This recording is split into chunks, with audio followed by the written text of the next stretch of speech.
Hello, welcome to my channel. I'm Anne and today I'm really excited to bring this video to you. I'm going to be recommending some of my favorite indie books that I've read this year. So just to start, before I get into my book recommendations and some of my favorite authors that I've read this year, a lot of these books have been gifted to me by these authors. I'm pretty sure all of them have been as an ARC reader, and I just had to give my honest review, and honestly I love every single one of these books. So the first author that I want to talk about today is Emily Shore. I came across Emily at the start of this year, I'm pretty sure. I don't know how I actually came across her, I can't actually remember.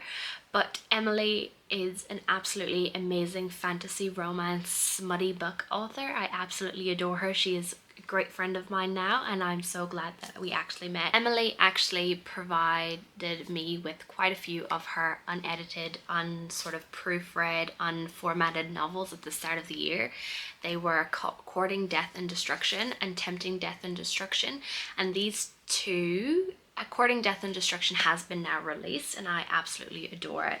But Emily writes really funny, smutty, paranormal fantasy romance novels. She's published many books. She is quite big on Kindle Vella, which unfortunately I can't be part of because I'm not in America, but she has blown up quite recently on Kindle Unlimited, so her stories are on Kindle Unlimited if you're not a Kindle Vella reader, and that's completely fine. So the first book that I actually want to talk about today is Courting Death and Destruction.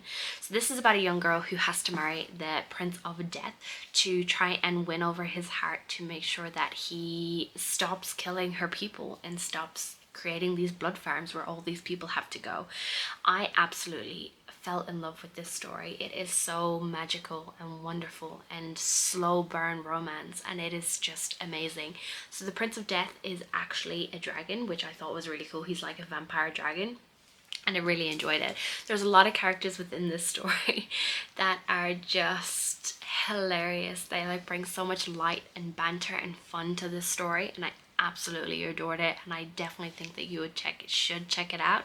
This is definitely more of a slow burn romance, so it kind of takes a long time for them to actually get together, but as enemies to lovers, it is the one bed trope. It has all those favorite tropes that a lot of people have with fantasy romance, and I definitely think that is something that you should check out. The second one that I want to talk about by Emily Shore is The Sacrifice. This is about a young girl named Quintessa. She is kind of the outcast of her people, and she is part of the sacrifice ritual that happens, and she has to go out into the forest with a bunch of other girls, and they have to be sacrificed. Some of them might survive, some of them might not, and Quintessa actually comes face to face with these monsters, actually ends up hurting one of them, and she decides to follow it because she is sort of this healer type that she can actually heal people.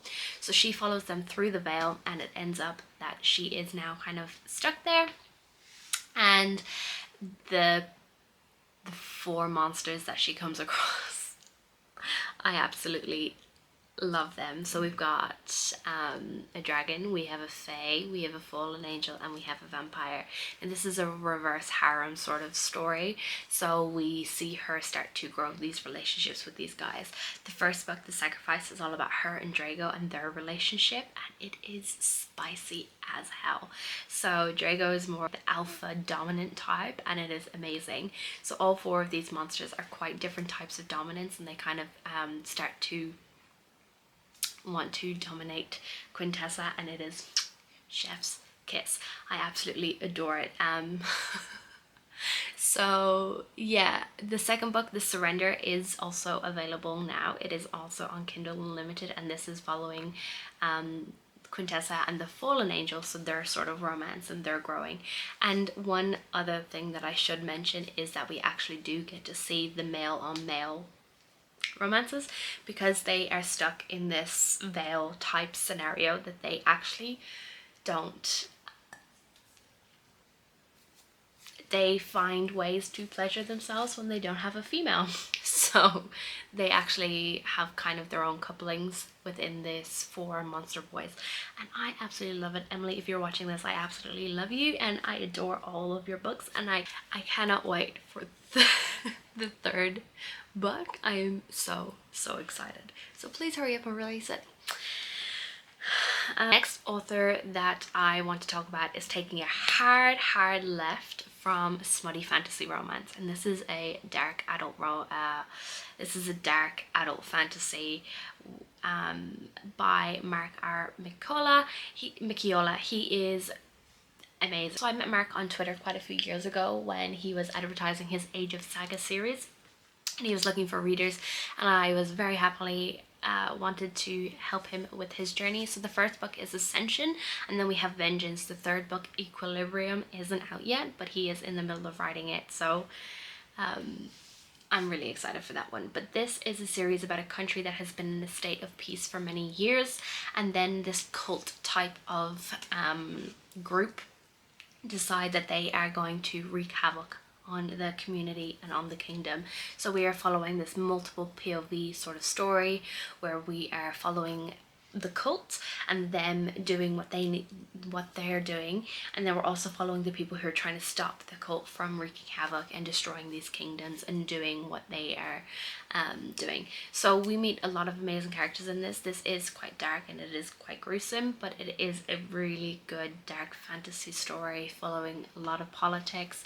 We're meeting lots of different types of people, different types of creatures, different types of species, I should say, throughout the story, and it is really good. And I'm excited. A group of people who are deciding that they are sick of the discrimination and the killing and all of that of the people, the Taurian, I'm pretty sure, is that what they're called?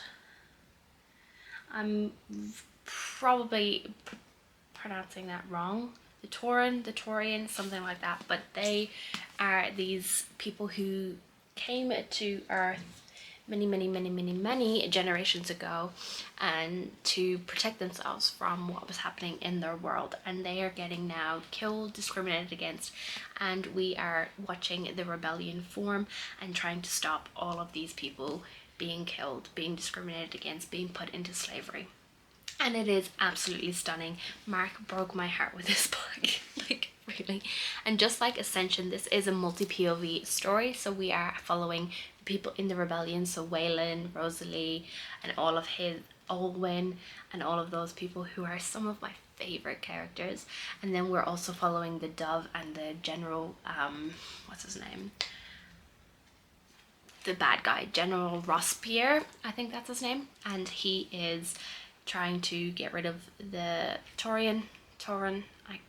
Again, Mark, I'm sorry if you're watching this, but it is dark, it is gruesome, it is full of trigger warnings, so please do check that out. If you know, there's torture, there's imprisonment, there's slavery, there's so many things in here, and it just explores so many important topics that I think everyone should read. And this is just amazing. It is one of my favorite books of all time, and I definitely think that it should get more hype than it already does. The next author that I want to talk about is L.A McGinnis. Again, this is another author that I found this year. I started with her, what is it called? The Blackstone Vampire Clan. So this is a sort of series within a series, so in a wilder world, so there's many different types of series that you can actually jump into. This is my first one that I kind of jumped into. So this series starts with Immortal Inheritance, and this is about a young girl named Logan. She's kind of down on her luck, she's kind of running away from her past, and she gets a letter, or someone contacts her to tell her that she is owed an inheritance for someone that she knew as a child, and she is kind of very confused as to why she's being put into this inheritance. So she decides to go and try and sort this out and figure out what the hell's going on, and she comes across two hot, sexy men, Constantine and Robert. So these people, she kind of feels weird. She's not Constantine has this thing against her, and she doesn't understand why, and Robert's being really nice and friendly, and relationships start to ensue. So this is more of a throuple sort of scenario, but the Constantine and Robert aren't together, but they kind of are interested in Logan, and Logan's interested in both of them, and it is beautiful. So this is sort of Logan trying to figure out the world and what sort of worlds that she's part of, because Robert and Constantine are actually vampires. So obviously, if you couldn't figure that out from the title, from the name of the series.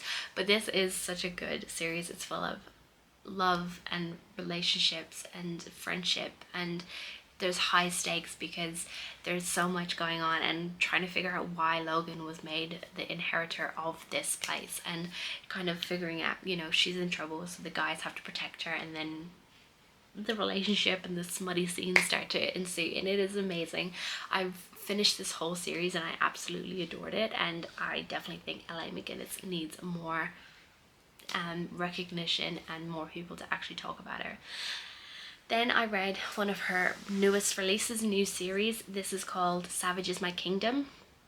This again is by L.A McGinnis, and this is again another probably one of my favorite books of the year. I absolutely adored it. So this story is about two ruthless kings who are at war against each other, and this young girl who gets pulled into this war as a pawn and kind of is being used by these kings to try and get what they want.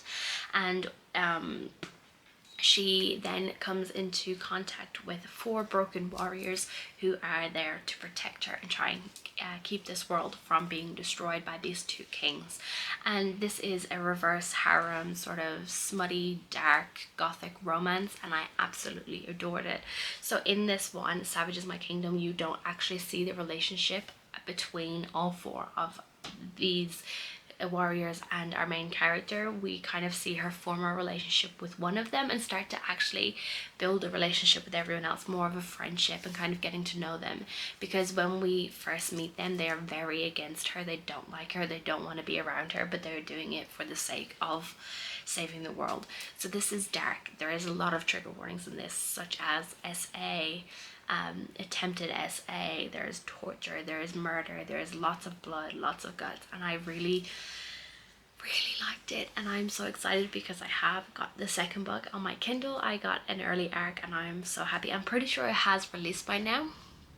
I'll put the date down here somewhere if it has been already released, but I definitely think that L.A McGinnis in this series just needs more recognition because it is absolutely amazing. So the second to last one that I want to talk about is a duo author duo. So we have LeeAnn and McSherry.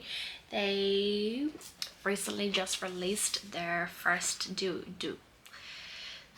author duo book, and it is Carving for Cara, and this is a dark romance Halloween novella, and this cover is stunning. So it says on the back, "He is my predator and I am his prey. Tonight he is starving for taste of what is his." This is about a young girl named Cara. She is obsessed with Halloween, and she is out with her friend and catches the eye of Rhett, who is becomes obsessed with her. He wants her, he needs her, she is his, and that is that. Like, there's no doubt about it. And so he decides to start following her, kind of listening in on things and starting to decide, okay, yep, I'm going to get what's mine. And the cornfield and the corn of cob, if you know, you know. Rhett is disturbing, and I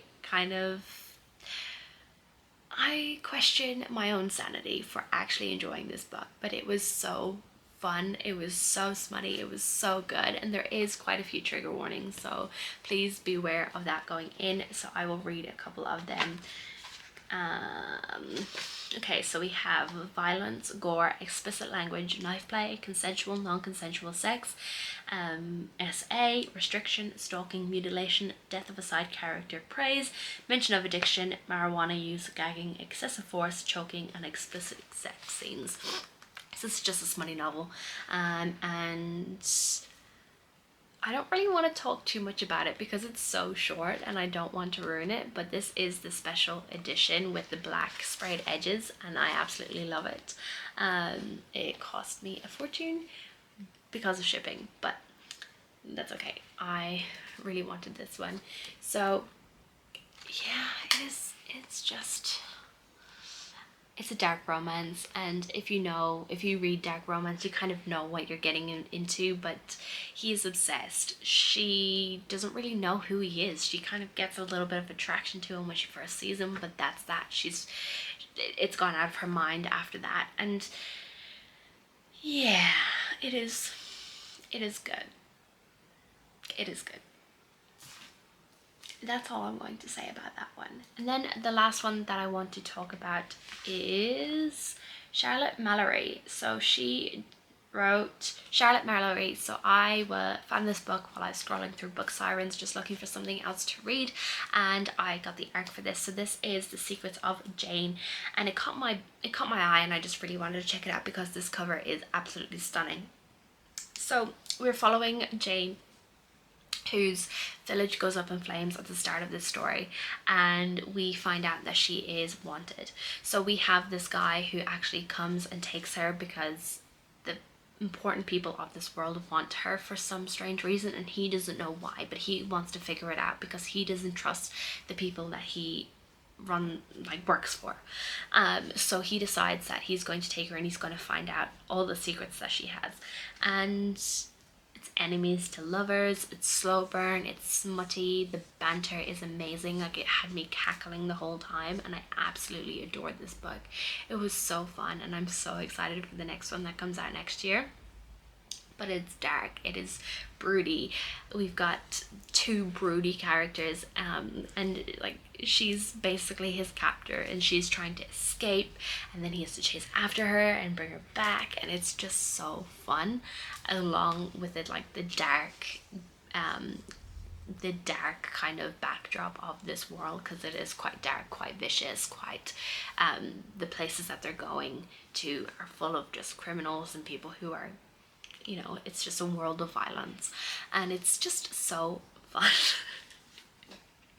And now I'm kind of sitting here thinking about what is wrong with me, because every book that I've just talked about is dark and gruesome and full of blood and full of trigger warnings. So I'm just gonna go have an existential crisis about who I am and what is wrong with me mentally. But that is some of the books that I wanted to recommend, and authors that I think that you should definitely check out. And if you like this video, make sure you give it a like, comment down below if there's any books that kind of sound like these books that you think I would like. That would be amazing. So if you like this video, make sure you give it a like, comment down below, and make sure to subscribe so you can get more content from me. But bye!